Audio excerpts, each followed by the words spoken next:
Hello friends, स्वागत है आप सभी का जीके ट्रैक यूट्यूब चैनल में। तो दोस्तों, आज के इस वीडियो में हम नोबेल पुरस्कार 2022 देखेंगे। देखिए, अगर आप किसी भी एग्जाम की तैयारी कर रहे हैं तो ये जो टॉपिक है ये आपके सभी आने वाले एग्जाम के लिए महत्वपूर्ण आने वाला है, तो इसलिए आप वीडियो पूरा एंड तक देखते रहिए। तो चलिए आज के वीडियो शुरू करते हैं। तो दोस्तों, नोबेल पुरस्कार 2022 की बात करें तो 2022 के नोबेल पुरस्कार विजेताओं के नामों की घोषणा 3 अक्टूबर से 10 अक्टूबर तक की गई थी। और देखिए, ये पुरस्कार 10 दिसंबर 2022 को दिए जाएंगे। कहाँ पर दिए जाएंगे? तो स्टॉकहोम और ओस्लो में दिए जाएंगे। अब देखिए, बता दूं, स्वीडन के जो महान वैज्ञानिक थे अल्फ्रेड नोबेल, जिन्होंने डायनामाइट का आविष्कार किया था, तो इन्हीं की याद में नोबेल पुरस्कार दिए जाते हैं। देखिए, अल्फ्रेड नोबेल का 10 दिसंबर 1896 को निधन हो गया था, तो इसलिए 10 दिसंबर को ही नोबेल पुरस्कार दिए जाते हैं। अब देखिए, नोबेल पुरस्कार क्यों दिए जाते हैं, तो इसके बारे में आपको बता दूं। तो देखिए, जो अल्फ्रेड नोबेल थे, तो इन्होंने अपनी मृत्यु से पहले अपनी संपत्ति का एक बड़ा हिस्सा एक ट्रस्ट को सुरक्षित रख दिया था। इनकी इच्छा थी कि इस पैसे के ब्याज से हर साल उन लोगों को सम्मानित किया जाए जिनका काम मानव जाति के लिए सबसे कल्याणकारी साबित हो। तो स्वीडन के बैंक में जो इनकी राशि जमा है, तो उस राशि के ब्याज से प्रत्येक वर्ष नोबेल फाउंडेशन की ओर से नोबेल पुरस्कार दिए जाते हैं, तो याद रखना है। इसके बाद आगे बात करें तो यहाँ पर पहला प्रश्न है, नोबेल पुरस्कार कितने क्षेत्रों में दिया जाता है? तो दोस्तों, नोबेल पुरस्कार ये 6 क्षेत्रों में दिए जाते हैं, तो इसका राइट आंसर ऑप्शन डी हो जाएगा। अब देखिए, 6 क्षेत्र कौन कौन से हैं? तो साहित्य, चिकित्सा, शांति, भौतिक विज्ञान, रसायन विज्ञान और अर्थशास्त्र। तो इन 6 क्षेत्रों में प्रत्येक वर्ष नोबेल पुरस्कार दिए जाते हैं। क्वेश्चन नंबर 2 है, नोबेल पुरस्कार की शुरुआत कब हुई थी? तो देखिए, नोबेल पुरस्कार की शुरुआत हुई थी सन 1901 में, तो इसका राइट आंसर ऑप्शन बी हो जाएगा।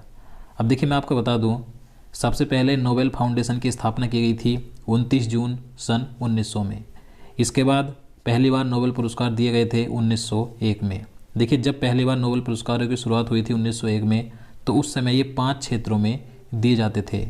उसके बाद अर्थशास्त्र नोबेल पुरस्कार की स्थापना की गई थी 1968 में, और पहला अर्थशास्त्र का नोबेल पुरस्कार दिया गया था 1969 में। तो ये सभी पॉइंट महत्वपूर्ण आपको याद रखने हैं। इसके बाद नेक्स्ट क्वेश्चन है, शांति का नोबेल पुरस्कार किसके द्वारा दिया जाता है? तो इसका राइट आंसर ऑप्शन ए हो जाएगा, नॉर्वे द्वारा। तो दोस्तों, जो शांति के क्षेत्र का यानी कि पीस का नोबेल पुरस्कार है, तो ये नॉर्वे संसद द्वारा चुनी गई एक समिति द्वारा प्रदान किया जाता है। इसके अलावा जो बाकी 5 क्षेत्र बचे हैं, तो वे सभी नोबेल पुरस्कार स्वीडिश अकादमी द्वारा प्रदान किए जाते हैं, जबकि शांति के क्षेत्र का नोबेल पुरस्कार नॉर्वे संसद द्वारा दिया जाता है। इसके बाद नेक्स्ट क्वेश्चन है, क्वेश्चन नंबर 4 है, साहित्य यानी कि लिटरेचर का नोबेल पुरस्कार 2022 किसे मिला? तो इसका राइट आंसर ऑप्शन बी हो जाएगा, एनी एरनॉक्स को। तो देखिए, 2022 में साहित्य के क्षेत्र का नोबेल पुरस्कार एनी एरनॉक्स को दिया गया। देखिए, एनी एरनॉक्स ये फ्रांस की महिला लेखक हैं, जिन्हें 2022 में लिटरेचर का नोबेल पुरस्कार मिला है। इसके बाद नेक्स्ट क्वेश्चन है, शांति यानी कि पीस का नोबेल पुरस्कार 2022 किसे दिया गया? तो इसका राइट आंसर ऑप्शन डी हो जाएगा, उपयुक्त तीनों को, यानी कि option A, option B, option C, ये तीनों सही हैं। देखिए, एलेस बिलालियात्स्की ये बेलारूस के एक मानवाधिकार अधिवक्ता हैं। इसके अलावा मेमोरियल ये एक रूसी मानवाधिकार संगठन है। फिर है सेंटर फॉर सिविल लिबर्टीज, ये एक यूक्रेनी मानवाधिकार संगठन है।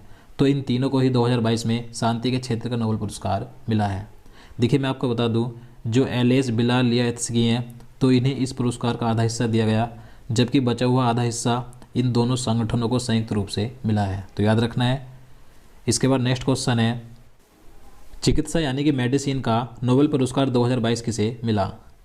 तो दोस्तों, अब बात करें चिकित्सा के क्षेत्र की यानी कि मेडिसिन की, तो चिकित्सा के क्षेत्र का नोबेल पुरस्कार 2022 में दिया गया है स्वांते पावो को। तो इसका आंसर ऑप्शन ए हो जाएगा। देखिए, स्वांते पावो ये एक स्वीडन के महान जेनेटिस्ट वैज्ञानिक हैं, जिन्हें 2022 में चिकित्सा के क्षेत्र का नोबेल पुरस्कार मिला है। अब देखिए, इन्हें यह पुरस्कार क्यों दिया गया? तो विलुप्त होमोनिन और मानव विकास के जीनोम से संबंधित इनकी खोजों के लिए इन्हें यह पुरस्कार दिया गया है। इसके बाद अगला क्वेश्चन है, रसायन विज्ञान यानी कि केमिस्ट्री के क्षेत्र का नोबेल पुरस्कार 2022 किसे मिला है? तो इसका राइट आंसर ऑप्शन डी हो जाएगा, उपयुक्त तीनों को, यानी कि ऑप्शन ए, ऑप्शन बी और ऑप्शन सी, ये तीनों ही सही हैं। देखिए, कैरोलिन रूथ बटोरजी ये एक अमेरिका की महिला रसायन वैज्ञानिक हैं। इसके बाद मोर्टन पीटर मेंडल ये डेनमार्क के वैज्ञानिक हैं। फिर हैं बेरी शार्पलेस, ये अमेरिका के वैज्ञानिक हैं। तो इन तीनों को ही 2022 में संयुक्त रूप से रसायन विज्ञान के क्षेत्र का नोबेल पुरस्कार दिया गया। अब देखिए इन्हें किस लिए दिया गया है, तो क्लिक केमिस्ट्री और बायो ऑर्थोगोनल केमिस्ट्री के विकास के लिए इन्हें यह पुरस्कार दिया गया। देखिए यहाँ पर जो नाम है बैरी शार्पलेस का, जो कि अमेरिका के वैज्ञानिक हैं, तो इन्हें अब तक 2 बार रसायन विज्ञान के क्षेत्र में नोबेल पुरस्कार मिल चुका है। इससे पहले इन्हें 2001 में नोबेल पुरस्कार दिया गया था और अब 2022 में भी इन्हें यह पुरस्कार मिला है, तो याद रखना है। इसके बाद अगला क्वेश्चन है, फिजिक्स यानी कि भौतिकी का नोबेल पुरस्कार 2022 किसे मिला है। तो दोस्तों अब बात करें फिजिक्स के क्षेत्र का नोबेल पुरस्कार 2022 में किसे दिया गया, तो ये भी 3 व्यक्तियों को दिया गया है। तो इसका राइट आंसर ऑप्शन डी हो जाएगा, उपयुक्त तीनों को, यानी कि एलेन एस्पेक्ट ये फ्रांस के वैज्ञानिक हैं, जॉन क्लोसर ये ऑस्ट्रिया के वैज्ञानिक हैं, एडोन जिलिंगर ये भी ऑस्ट्रिया के वैज्ञानिक हैं। तो इन तीनों को ही 2022 में फिजिक्स का नोबेल पुरस्कार मिला है। अब देखिए इन्हें क्यों दिया गया, तो इन्हें यह पुरस्कार क्वांटम मैकेनिक्स के क्षेत्र में उनके कार्य के लिए दिया गया है, तो याद रखना है। इसके बाद अगला क्वेश्चन है, अर्थशास्त्र यानी कि इकोनॉमिक्स का नोबेल पुरस्कार 2022 किसे दिया गया। अब दोस्तों बात करें इकोनॉमिक्स का नोबेल पुरस्कार किसे मिला है 2022 में, तो ये भी 3 व्यक्तियों को दिया गया है। तो इसलिए इसका राइट आंसर भी ऑप्शन डी हो जाएगा, उपयुक्त तीनों को। यहाँ पर तीनों के नाम लिखे हुए हैं।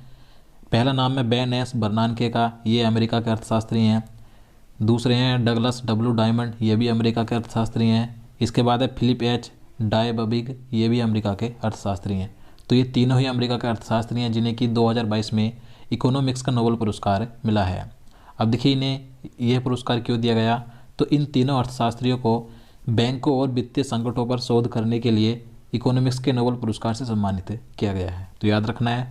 तो दोस्तों आज के लिए इतना ही। अब चलिए आज का क्वेश्चन देख लेते हैं, जिसका आंसर आपको नीचे कमेंट बॉक्स में बताना है। तो आज का प्रश्न है, सितंबर 2022 में हॉकी इंडिया के नए अध्यक्ष कौन बने हैं।